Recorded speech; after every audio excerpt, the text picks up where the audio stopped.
Have you been looking for books to put on your teens book list? Over the past couple of years, I've been intentionally adding some entrepreneurship and personal growth books to their book stack. I recently came across a book that I will be adding to their summer reading list for sure this year. Hi, I'm Maureen Spell, and I blog at spellitloud.com. I recently came across this book, You're Always Being Interviewed by Ron Brumbarger.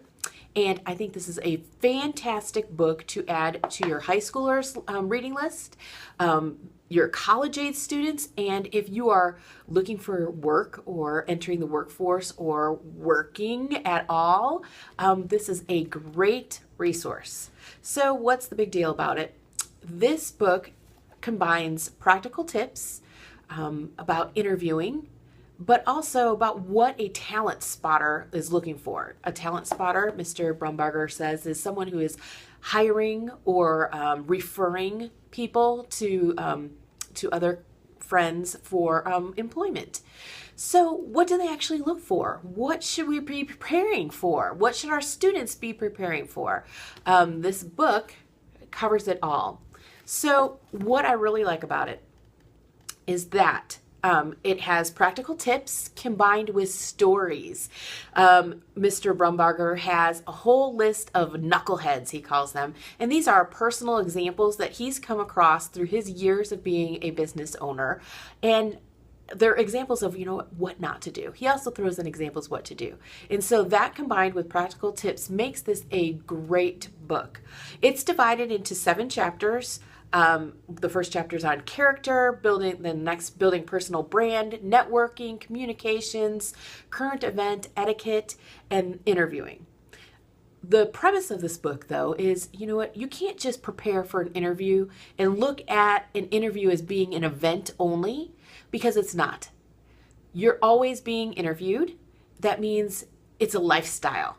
You never know when you're crossing paths with someone who might be able to help you with a job or recommend that, no, that person might not be a good fit because of this or this.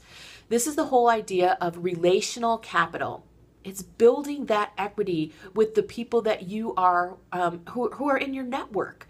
It's about thinking of others and looking for needs that they might have and connecting and building up that relational capital.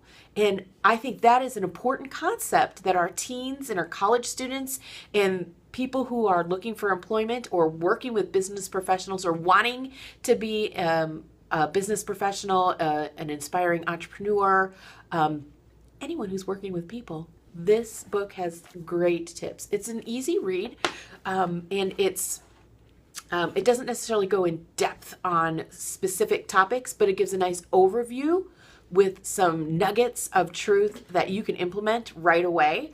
There's practical tips such as, make sure that you're wearing the right clothes to an interview.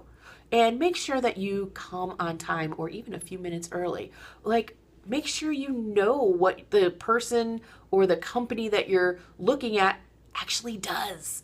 So those are some practical tips that he explains. But then combined with the stories and some examples that he has come across, just makes this a great book for those who are entering the workforce or looking to enter the workforce. And just has a lot of things that we just take for granted as always knowing. He reminds us. And so I know for my teens, they need to hear things from more than one source, and this book does that. It's practical and something that they are going to encounter, and so I want them to be prepared. So I would love to know what you think if you get this book and read it. Share with me your thoughts on that. Are there other books that you have on your teens' summer reading list that you think that, almost all teens should read? I'd love to hear it. You can leave a comment below or on my Facebook page at Spell It Loud or on my blog, spellitloud.com.